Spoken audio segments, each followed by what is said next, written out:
All right, everybody, welcome. Everyone's going to start slowly coming into the live, but for everyone probably watching this as a video, we are previewing the match against Charlotte FC. And who better to have on than Jorge from TopBin90? First and foremost, I want to say thanks for coming on and chatting about this team because Charlotte's an exciting team to watch going into next season. I'm almost certain you've gone on like 1,000 shows already and you've already talking about it 1,000. So you're probably just like, dude, this is gonna be the millionth time I'm gonna talk about Zaha. It's gonna be the millionth time I'm gonna talk about X, Y, and Z. But this is the last time in regards to for the first game of the season. Obviously, there'll be more uh, as the season goes on. But Listen, I can never get tired of talking about Charlotte FC. Charlotte, that's fair. I respect that. Talking about Charlotte, Seattle play against them opening game. What is your thoughts going into this match? Yeah, man. If you actually look at Charlotte's first three matches, it's a pretty rough start for the team. I know people are high on them, but we visit you guys. Then we host Atlanta, our rivals here. Then we go to Inter Miami. So just looking at the first three matches for Charlotte FC, it's a tough start. You know, we had the second best defense in the league last year. You guys had the first, right? So we have to travel all the way to Seattle. I mean, it's the other side of the country against, arguably to me and to almost every MLS pundit, one of the best teams in MLS. And so, not the ideal game for us to start, but honestly, if we want to have big expectations for this team, we got to play the best teams. And here we are with Seattle. Yeah, when I look at Charlotte, I think it's an interesting first game of the season because obviously we don't play each other that often because you guys are in the other conference, but we've only played here in Seattle once to my knowledge, and that was 2022. Yeah, And so our inaugural season, actually, a funny anecdote on that. After that match, we lost 2-1. They fired our first ever coach, Miguel Angel Ramirez. oh, And really? so, yeah, so it was kind of a toxic environment heading into that game. And it was pretty much from what my understanding of that, it was he could have went to Seattle and won 5-0 and he would have still got Wouldn't fired. have changed. Yeah, he wouldn't have Yeah, changed and so anything. I believe we went up on that game first, and then we ended up losing 2-1. You did, yeah. From So probably one of Rui Diaz's best goals he's ever scored for the club. One of them. There's a plethora of them. And then, by the way, everybody that's in the live, drop any questions or topics you want Jorge and I to talk about during this live. But we, yeah, obviously, Thiago's starting off strong, bro. Saying three I one, bro. know 3-1 Relax, like, come Seattle. on, my guy, give me a second. I know. J. Ross and Brody aren't here today. It's just going to be me and Jorge talking about the game. It's Taco Kids. Welcome. We already have, even though we can't see it and I can't put it on screen, we have the Weibel emoji. It's probably the best emoji from all the options you have if you have a membership with us on the channel. If you guys are not already a member, you should do that. But yeah, it's definitely interesting, especially Seattle had the midweek game. There's a lot of different talking points when it comes to this match because I think both teams want to start this season strong because, as you said, last year, Seattle and Charlotte were probably the two best defensive teams. It could have gone up in the air for the goalkeeper of the year between Kalina and Fry. It ended up being Kalina, Yeah. but honestly, it went to, it should have, in my opinion, it should have gone to Fry. I think Kalina was good. Don't get me wrong, but I think it should have gone to Fry. Yeah, see, I know Very obviously debatable. Very very debatable. questionable. But yeah, it is an interesting look because Charlotte have since they've come into the league, they've been interesting with some of the moves they've made. So early on, I didn't think Charlotte were going to be a special team in the league. Obviously, you guys broke the attendance record for your first Yeah. ever match, but you guys shifted so much, bringing Why in. didn't you think we were going to be a special team? I'm curious about that. Why did you Maybe think it's we were just going to be because an average mid team? Tell I us. don't know. I didn't see anything shiny about Charlotte. That's And that fair. could be a That's good thing. fair. Yeah, it could be a good thing, could be a bad thing. But now I look at you guys and I'm just like, holy smokes. I think you guys are really turning the corner. I feel like you guys are innovators, you could say, because you bring in Dean Smith, you bring in like Westwood, you're bringing in these like very good players, in my opinion, that could be difference makers in MLS. And I think you guys are starting to, you Start know, having that rise. yeah, I think you guys are starting to get it. And then I mean, it's Taco Kids already is asking it. Let's talk a little bit about Zaha. We'll digress a little bit. And again, you've probably talked about this a gajillion times, but I doubt I would never get bored of talking about a player like that if they came to Seattle. Zaha. Yeah, What was your so initial reactions to that whole thing? so last year, 6 months ago, I want to say, we had agreed everything for Calvin Stangs. A 10, right? He played for Feyenoord, baller, right? Didn't really like he had something wrong with his medical. So it was a 98% done. So we were like, okay, cool. Didn't happen. When Zaha was 98% done, I was like, until I see Charlotte post a picture of Zaha with the kit holding it up, I am not going to say he's here. And then Yeah. when I finally saw that, it was kind of a sigh of relief for us because I think what Charlotte has been missing, and you kind of alluded a little bit to why you didn't think it was a special team, there was nobody exciting that we've signed that you're like, oh, wow. The best that we could have kind of had was Swiderski. Christian Fuchs, Oh, but I mean, it wasn't as an exciting signing as Zaha is.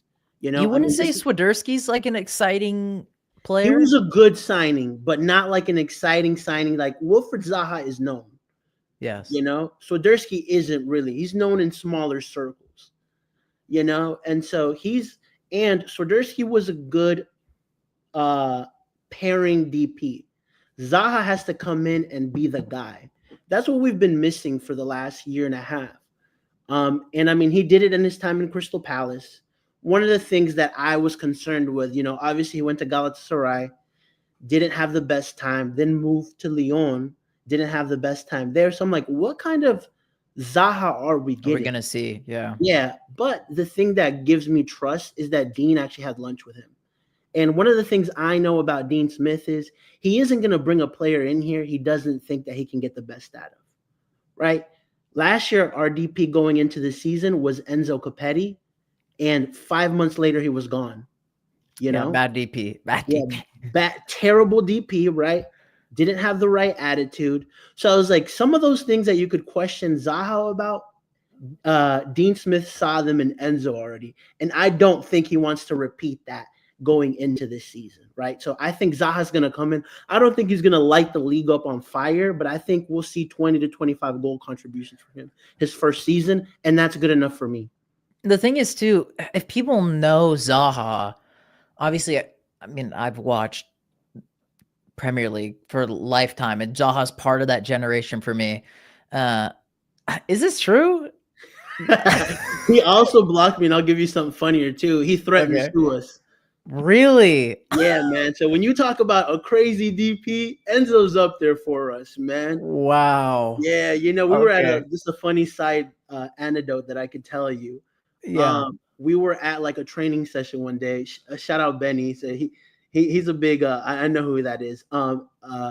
So Enzo Copetti was at a training practice, and he mentioned like he looked at the cameras because another journalist asked him, he's like, "What's going on? Are you ready to play?" Because he had like a minor injury, and they didn't let him like train fully. And he was like, "They don't respect me here." And so they posted it and we posted it. And, you know, it kind of got a lot of traction. So he got in trouble by the club and then came at us and said, hey, like, he was like, you're going to learn to respect me. I'm going to sue this outlet. Wow, that's absurd. That's crazy. So I don't want to write Capetti. All my homies hate Capetti. Yeah, But bro. And I'm like, bro, we never even gave you any crap. Like, we were yeah, kind of defending you, like, hey, give him time, you know, new league, right? Let him adjust, you know, and you know, the crowd turned on him quickly and it was done. And that's one of the fears I do have with Zaha coming into this season, because right? he's a Because very outspoken player. We've seen it in the yeah, past. he's outspoken and the way he carries himself, you could think it seems like he doesn't care, but I think it's just like who he is, I think so too. right? And so that can be a problem because if you're not performing, you know, and you kind of he's just still being his natural self, it could be interpreted in the wrong way. it's already being interpreted in the wrong way by some of the comments I see, like, oh, this guy doesn't care. I'm like, relax, let's see him on the field first, you know?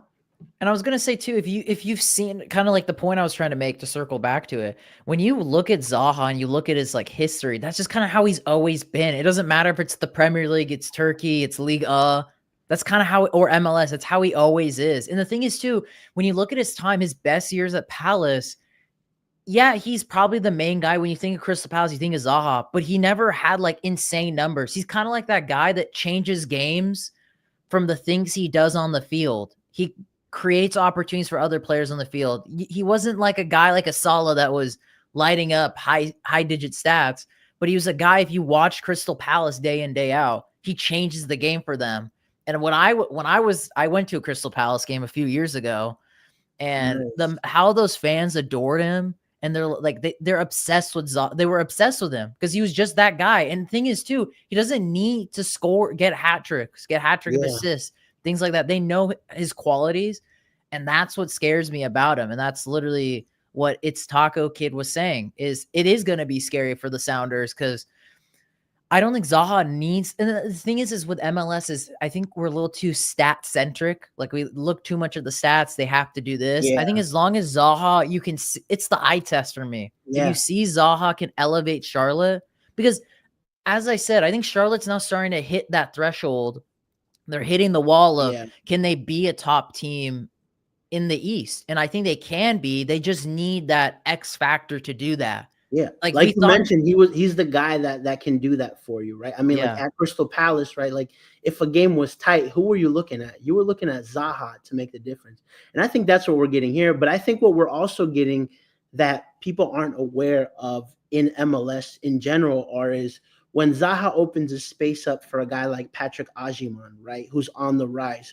2 goals for the US men's national team. Had offers in Europe too. Yep. Yeah. So you open up uh positions for him, right, to like operate in that final third. So the beautiful thing for me is our front four, they all have something to prove this season, right?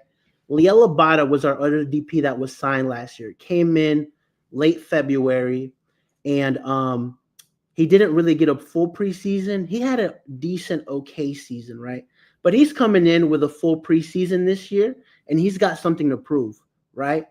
We have also at the 10 this year, Pep Biel, who's on loan here till August, there was moments where you saw some really good magic from him, right? And so he's got something to prove, right? Because one, he's going to be fighting for another contract, and two, he's shown that he's got that quality, right? So these 3 other guys outside of Zaha have potential to do a lot of damage as well, right? While other fan bases and everybody else is just focusing on Zaha, which is something that I really like. So all of these guys, our front four, I think, have all something to prove. Zaha has something to prove himself as well, that he can come here and get back to it. So We'll wrap up with this last question. Also, Angel, welcome to the stream.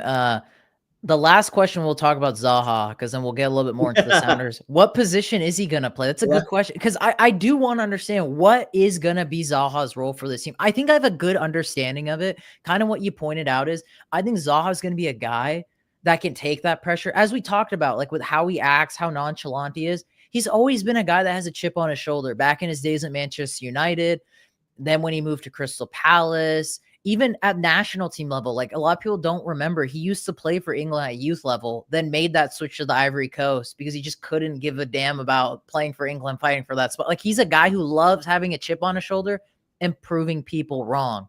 So for you, I'll let you actually be the one to answer this question. Yeah, he's gonna be on the left wing. He'll start left wing for So Charlotte. against Alex Roldan.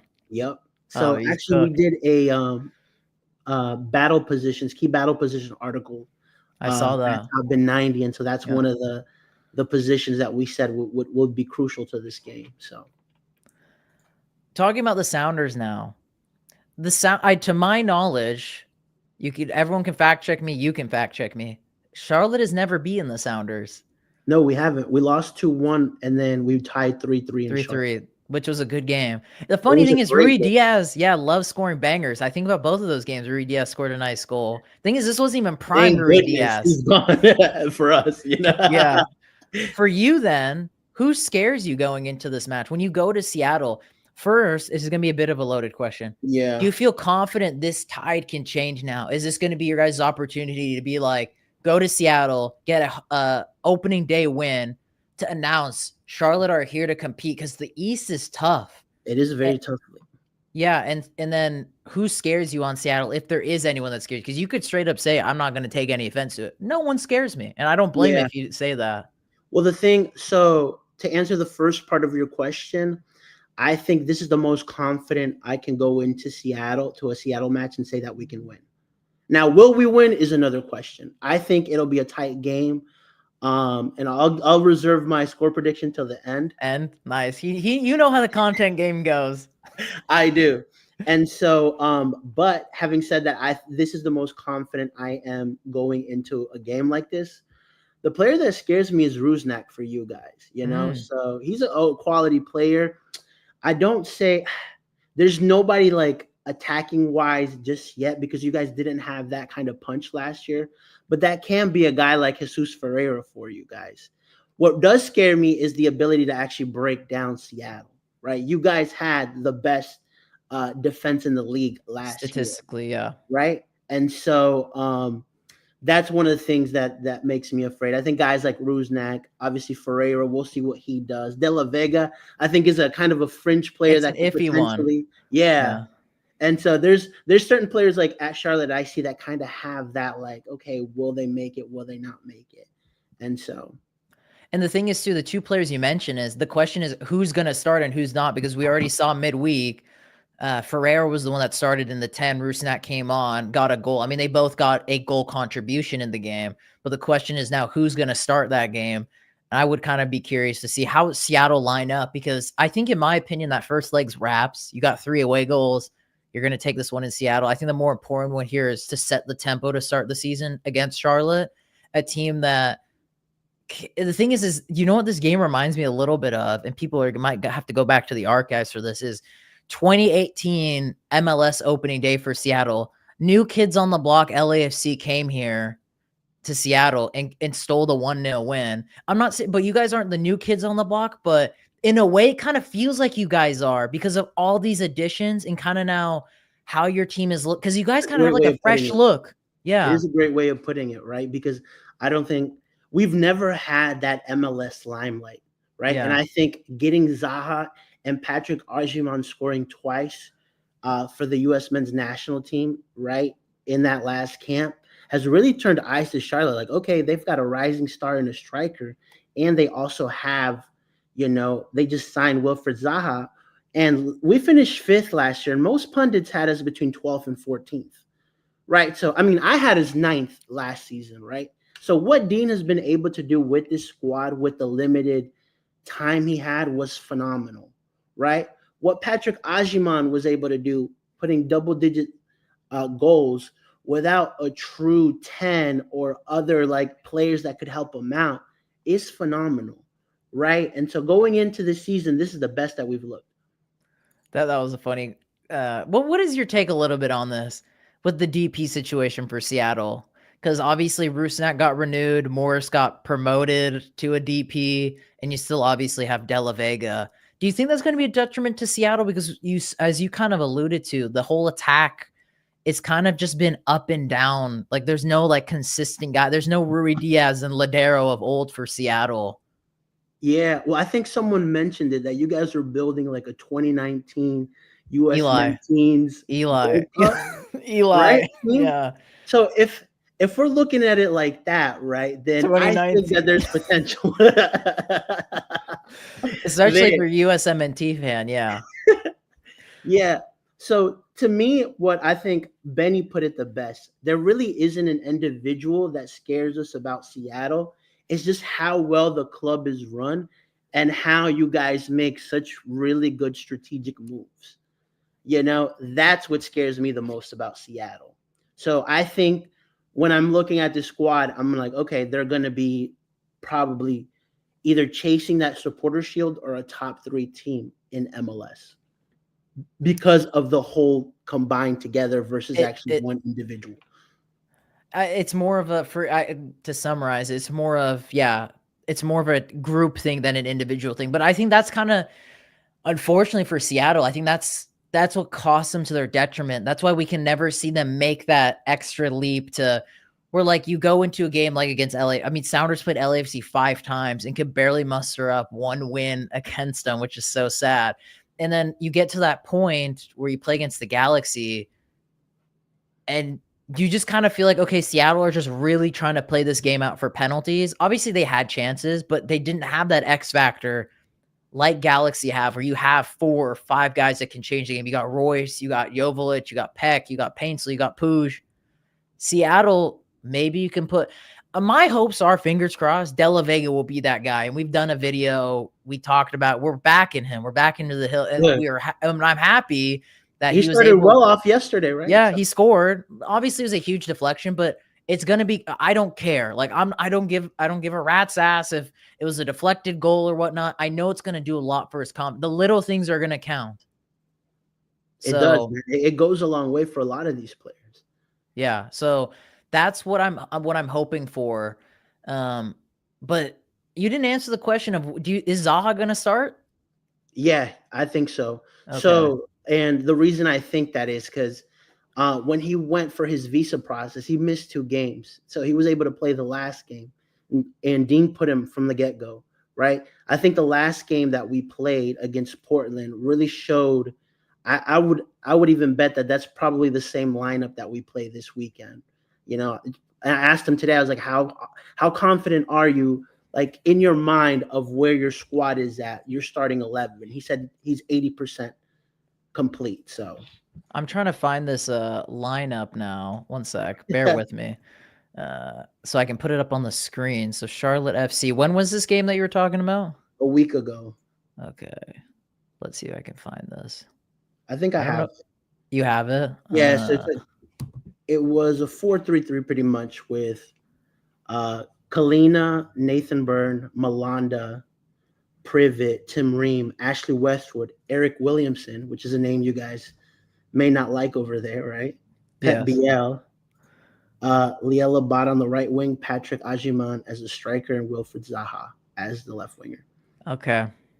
So now we vaguely know kind of how things will look for you guys. Yeah. And one thing that Eric Williamson did say in his opening presser here in Charlotte was anytime that he's actually played against Seattle, right, he hasn't lost. Yeah, he hasn't. He's not wrong. So I'm like, I told Dean today, I was like, listen. So start him. Because then we know you're not losing. We need that luck. Yeah, I know. Williamson, man, that's like such a throwback. I know that was a good, small, underrated signing for you guys, in my opinion, because obviously he's kind of been off the talk because of that injury. I believe it was an ACL injury. So he doesn't have that hype that he used to. But I mean, but saying that, that's my hot take for the season for us. I think he'll be our player of the season. Wow. 2 torn ACLs, and we have a front 4 that's gonna have a lot to talk about. But I was like, you know what? Let me do a little hot take. Eric Williamson, my player of the season, even though he only played like 1,000 minutes last season. Yeah, but that could be to his benefit though, because he's gonna be hungry. He has a point to prove. He's gonna be fresh. He doesn't have tired legs of anything. He's been rehabbing. He's been doing the work. So it's perfectly into Dean's system. So yeah, I was gonna say, I like how I kind of like this recipe Charlotte are putting together. Like, yeah, maybe all the attention's on Zaha, but it seems like those other pieces might be able to flourish because of that. Yeah. This is a good question. I forgot about Tim Ream. I didn't watch Charlotte, so I want to know how he has been for you guys. This is a good question. How has Tim Ream been for you guys? It's a good question. He's been okay, so he hasn't lit up anything. Honestly, when he came in, our team kind of took a dip, right? Because Andrew Privet and Malanda were the starting center backs for Charlotte. He came in, we kind of had a bad spell. Then Dean Smith changed it up a bit, put him pretty much as a left back, and brought back in Andrew Privet. But, in possession, it goes into a back 3 with our right back kind of going up higher, right? So after that, we kind of went with that back line, and that's kind of how we'll start this weekend as well. So, I mean, he's been okay. He hasn't done anything amazing. He hasn't really been bad, in my opinion. Although Charlotte fans tend to be very critical, so I don't know if I, everybody agrees with me on that take. no, that's fair. I mean, especially for a guy that has the pedigree that Tim Ream has, Yeah.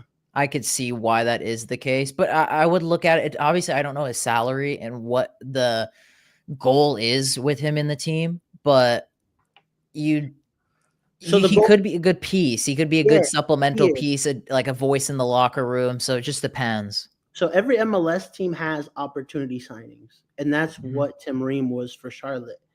He was done being in England, wanted kind of a slower pace for his family, right?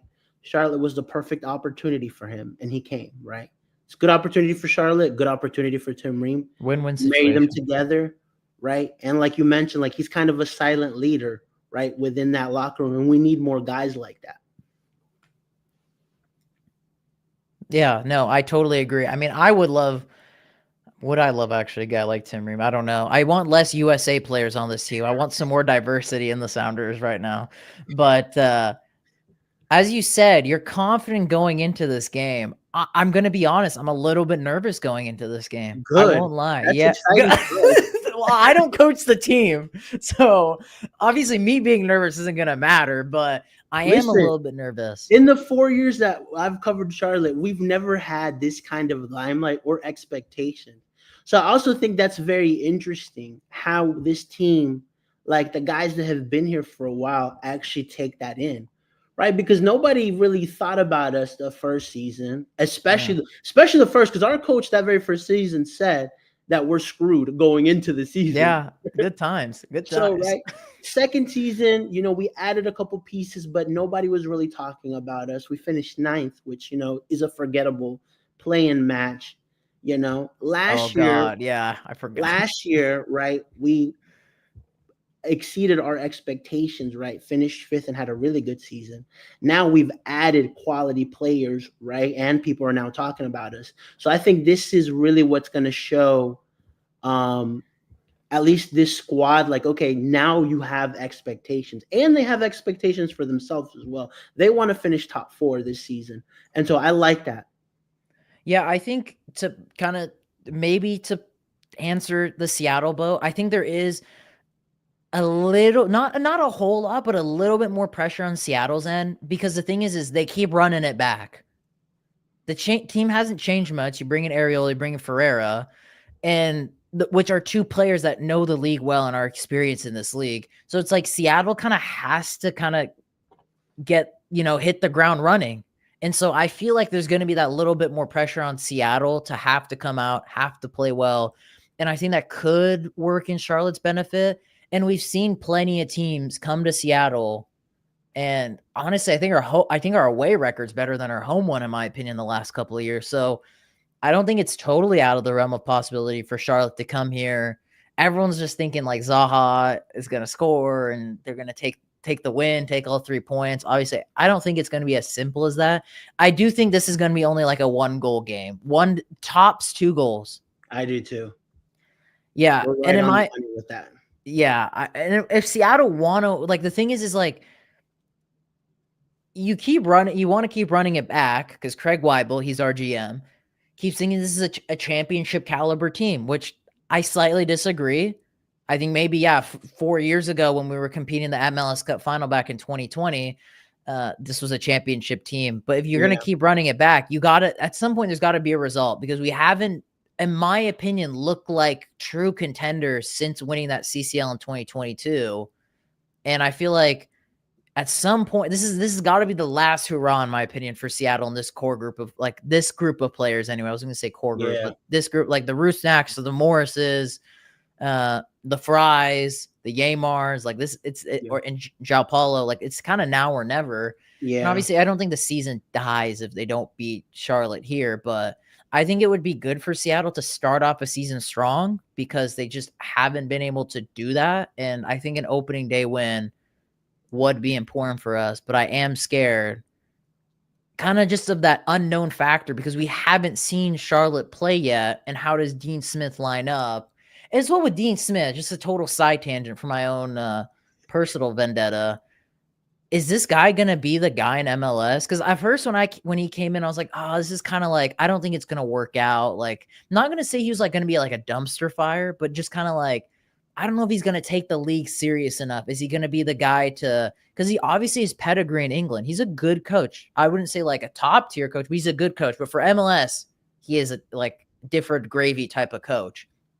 So for you, is this got to kind of be the pinnacle moment for Charlotte as well to be like, okay, we brought in a lot of pieces.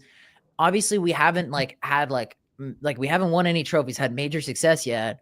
Is this the point now? Dean Smith now has like what, a year and a half under his belt, 2 years, Yeah, a yeah, a year. year under his belt. I think this year we need to compete again towards the top, but I don't think this is the do or die year for him. Okay. I still think, and because he came in last year to kind of a dumpster fire, like if you really think about it, Charlotte lost their best DP in Karol Swiderski on the last day of the European transfer window last year. So we went in with one DP that wasn't even there by May, And so to a very leaky back line and was able to stabilize that, finish fifth, right? There were moments where you saw like we were struggling to score, struggling to create, right? But this guy came and kind of set the floor at a new level, right? So now let's see what the ceiling of this team is. I think they can make a far run in maybe like an Open Cup, right? Something like that. Are you guys are playing in it, right? Yeah, so we're playing CONCACAF. We're playing the Open Cup, we're playing Leagues Cup, and we're playing obviously MLS, right? And so Yeah.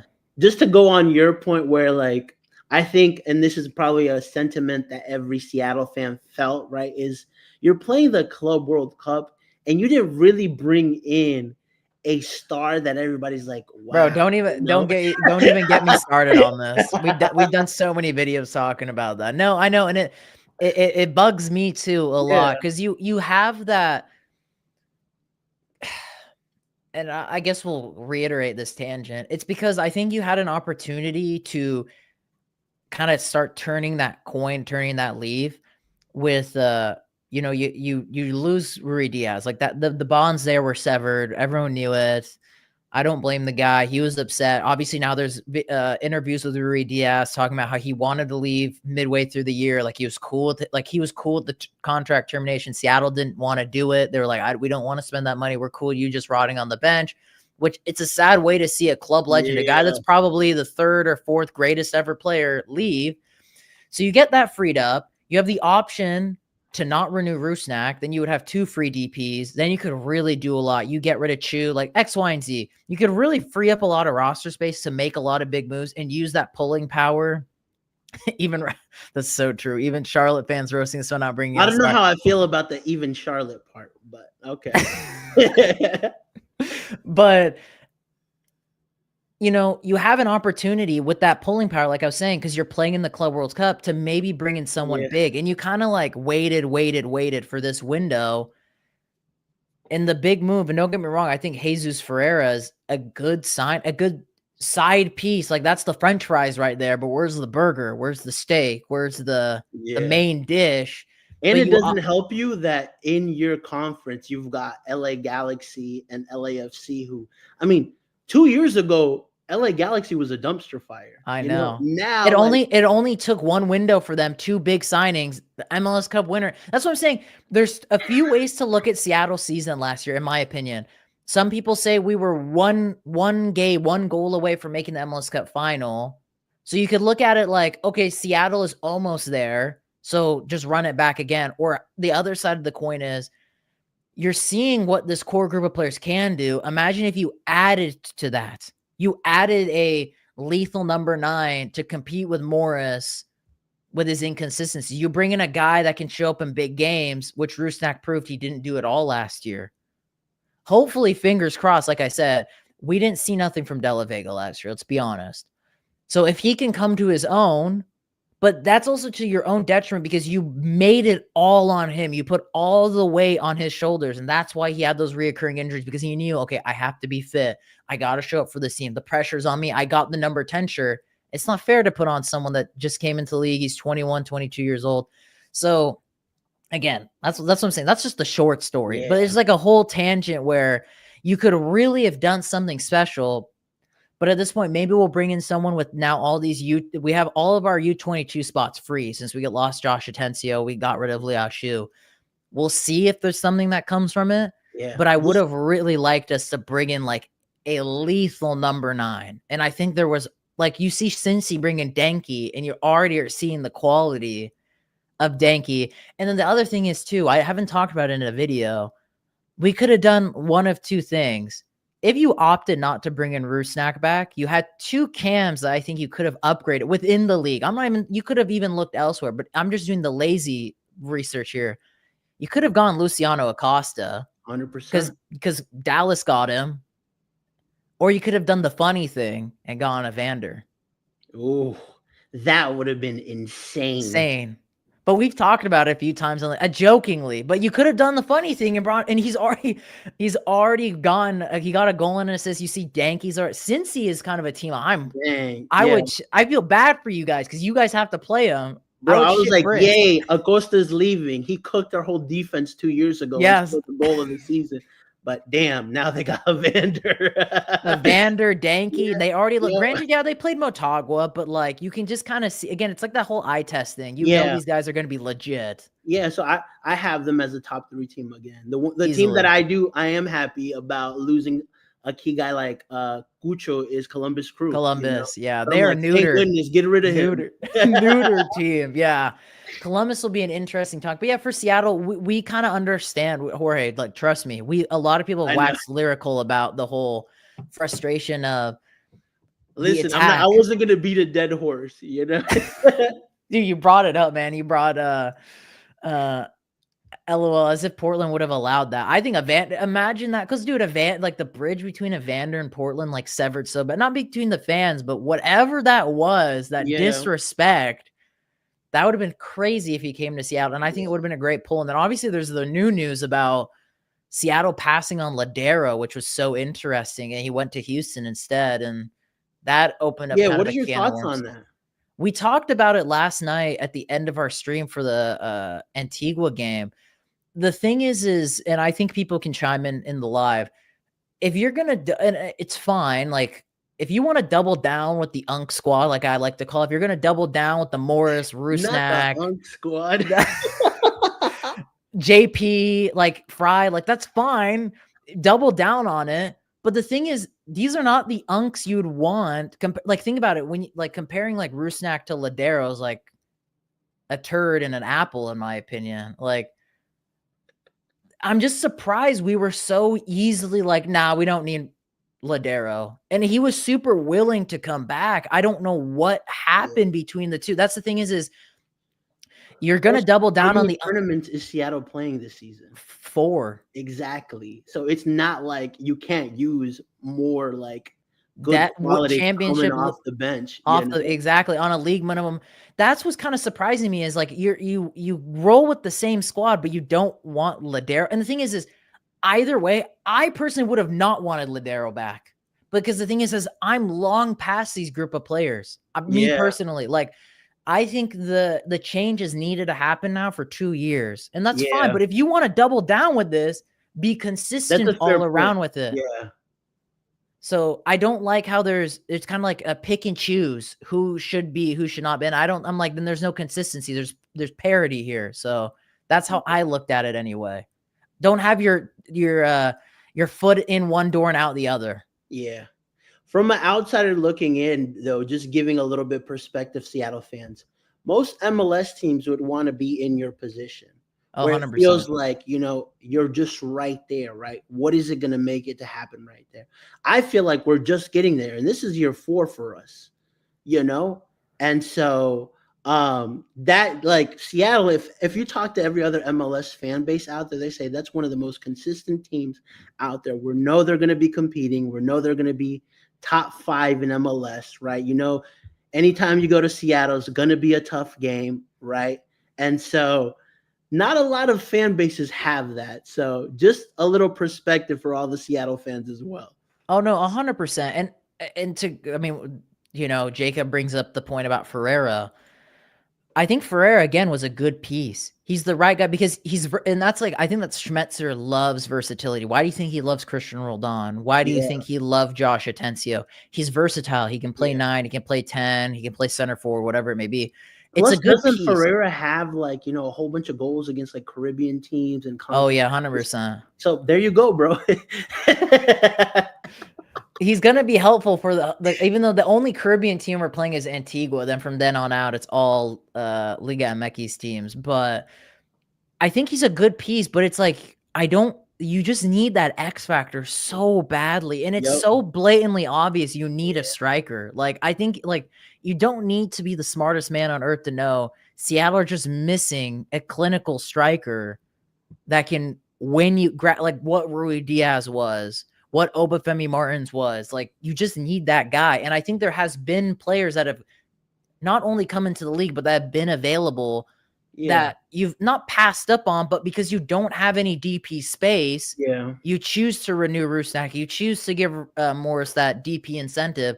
Yeah. Then you're kind of like pushing yourself into a corner a little bit. Yeah. And funnily enough, we actually gave a Ferreira, I don't know exactly what the metric is, but a similar DP incentive to Morris. And that's what scares me a little bit too. So like if Ferreira bags 12 goals, or as our co-host Brody likes to say, wins the cupcake eating contest, he's going to be a DP next year. So it's definitely going to be something interesting to see how things unfold. Yeah. I still think Seattle have a good core.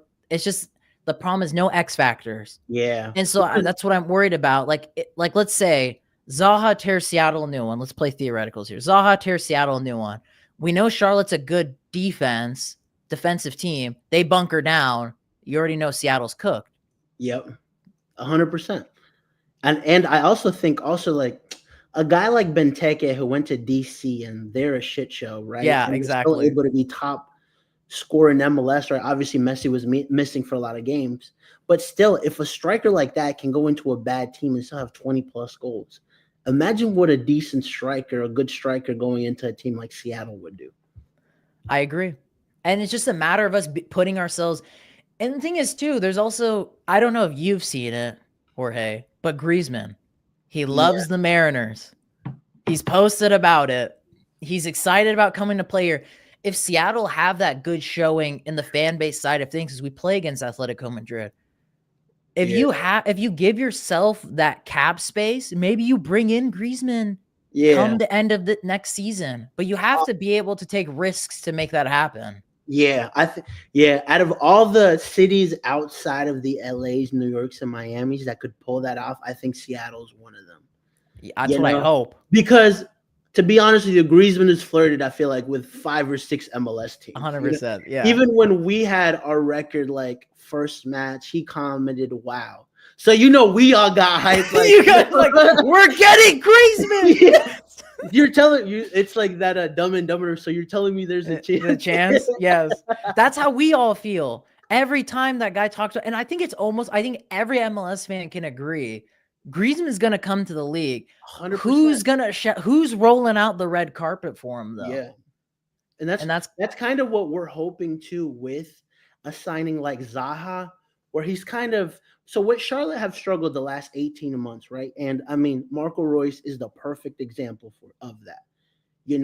We had offered him a better amount of money to come to Charlotte than LA, but he doesn't know where the heck Charlotte is. He doesn't know if this is a great city. He has no idea. I know. I saw the interview with the whole YouTube videos and stuff. He opted to go to LA, right? And so a guy like Zaha coming into a city like Charlotte that, if you live here, it's a great city. You've got a lot to do. It's growing. It's just not type A, LA, New York, whatever. I mean, who in Europe goes like, I want to go to Charlotte? Everyone knows the New Yorks, the LA. Yeah, exactly. Yeah. But if a guy like Zaha, who already garners attention, comes here, does really well here, talks more, now more players are more incentivized to come to a city like Charlotte, right? So that's why I want him to do well, because he's going to open the door for other guys that aren't your Messis or your Suarez, but there's potential to eventually maybe try to pull a Griezmann-like player here. Because, and then I've seen that clip you guys posted in Crystal Palace. So I'm going to add more to this because I love And I want Seattle to do something similar too. So Yeah. you look at there's this clip you guys posted on TopBin90. Crystal Palace were in training, and one of the players was like, "Oh yeah, Zaha went." I'm very much paraphrasing. Went to Charlotte. That's where this X player plays. This player plays, and it's just like because you bring in. Why do you think Zaha came here? Dean Smith. There's the connections. Dean Smith, Westwood, X, Y, and Z. If Seattle hopefully could do something like that, and you bring in guys that players like, oh yeah, I know this. Like it's the same thing with like Dempsey. Like when Seattle brought in Dempsey, people knew about him when he played in the Premier League. You bring in Yep. Obafemi Martins, people knew about him when he played in the Premier League in Serie A. Dude, Ocho Cinco retweeted me today a video I posted of Zaha at training. Really? Like, he would have never retweeted me if we didn't sign Wilfred Zaha. You Zaha. know what I'm saying? And so that's a lot of exposure. So what you're saying is 100% accurate. I mean, I'm seeing it. What I've heard from internally is that the club outside of Miami has had the second highest engagement just 100%. on socials just because of a guy like Zaha. You And the know? thing is, I would want this to happen because imagine how much more helpful this would be for my page. Yeah. Like, I'm not saying this because I'm just talking out of my behind. It's because it doesn't just, it helps everybody. Everybody's winning if something Everybody like that. wins, bro. And I'm not saying let's go out and pull a Freddie Ljungberg 2.0. Like, I don't care if you bring in another Ladero and Rui Diaz. It still helps. Think about when Rui Diaz came here, we basically owned the whole Peruvian community. I remember that first year and a half he was here. All Peruvian fans were going crazy about Rui Diaz coming here. I mean, you bring in a guy like Ladero. I remember when Suarez was holding up our shirt and everyone thought there's a chance we could bring him. That's what I'm saying. Like, you do these things, you open these doors. So You really do. I'm really hoping we do something like that. I'm a big fan of Zaha, like I told you and now everyone in the stream. And by the way, everybody, if you haven't already, like the stream if you haven't. Shout out to Jorge for making this happen, that we're doing this preview, because if it wasn't for him, I probably wouldn't have talked about this game because I don't know enough about Charlotte. But as I was saying, which now I don't remember what I was saying. Oh, okay, Crystal Palace. I became a big fan and I knew more about Zaha because I watched the Premier League for a long time. And then when I got to go to a Crystal Palace, first ever Premier League game, remember, I got to England, red eye flight. First thing when I landed there, got to my hotel, went to Selhurst Park, and then the rest was history and got to see him play. But like, I knew he was a good player because you could just see the way the Crystal Palace fans talked about him, even though he didn't have to score, he didn't have to get assists, but it's like, this guy's the real deal. And I'm so excited, not only for you guys, but for the whole of the league that we have it. And I'm hoping, and the thing is too, you know what's so good about your guys' business with it, and not many people talk about it?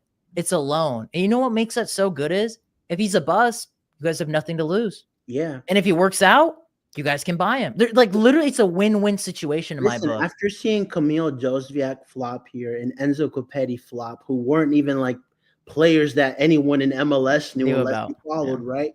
If Zaha flops, it is what it is, bro. What I do like is the last 12 months, we've seen like what you guys are kind of missing, right? Where they're aggressive to try to get somebody here, even when the odds are stacked against us. They went for Lo Celso. They went for Marco Reus, right? They went for Stings. They went for Albert Grön, right?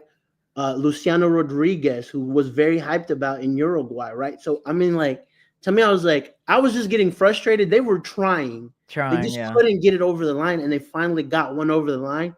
To be at that, they got the most complicated one because you had to negotiate with Lyon, negotiate with Galatasaray. Yeah. You know, it so happened that he couldn't go back to Crystal Palace because he's played for 2 years. So, like, all the stars aligned for this guy to come here, you know. But that's because you guys put yourselves in that position and actually, and that's what I want to see from Seattle a little bit. Is I want us to, again, I don't want people to think like, again, I want us to go out and get messy. I'm just saying, let's just try. Let's do something. Like, and I was jealous, and I mean, Brody's in the chat, one of the co-hosts.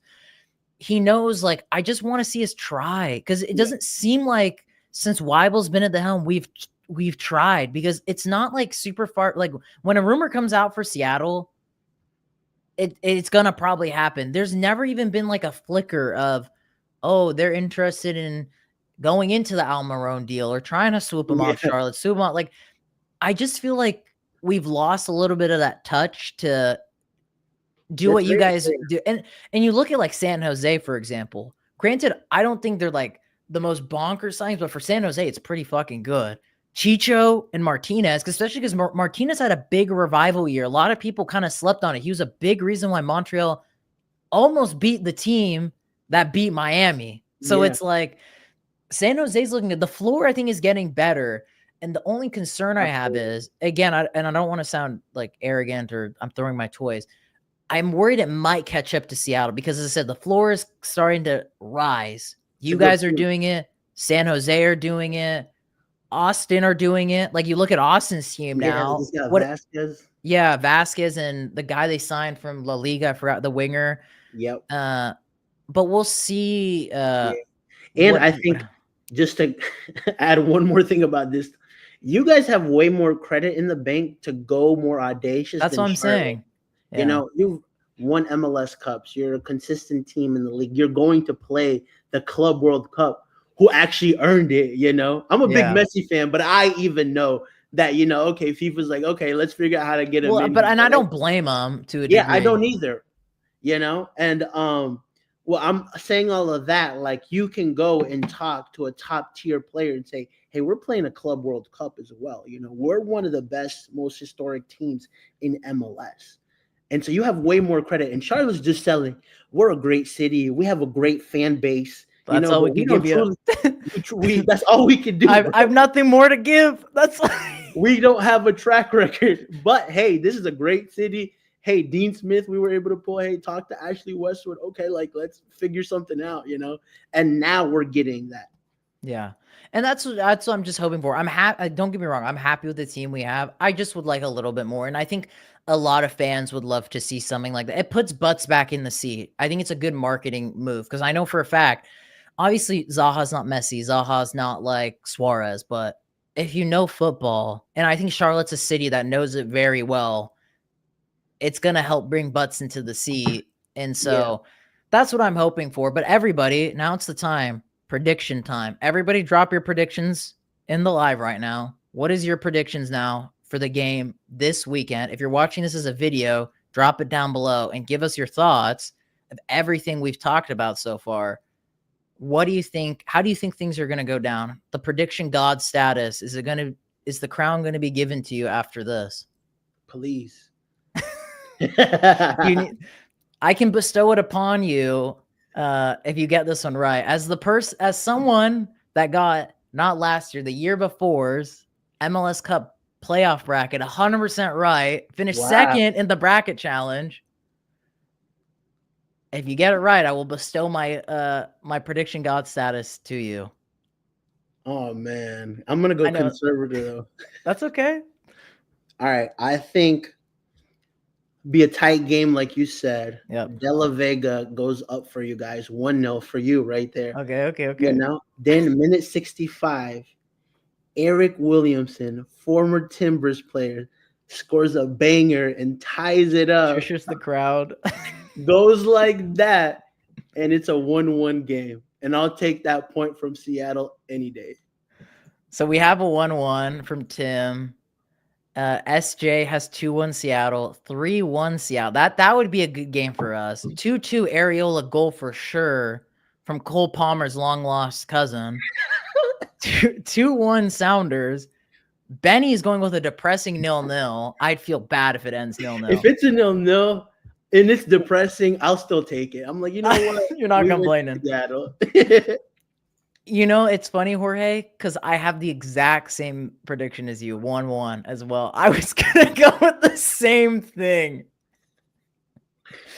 So I'm going to go with 1-1. I don't know who's going to score the goals. I wouldn't be surprised if Seattle get a penalty. Rusnak takes it. He scores it. Or like if Ferreira's in the game, it's Ferreira that takes it, gets his first goal, gets that monkey off his back. He's got his first MLS goal for Seattle.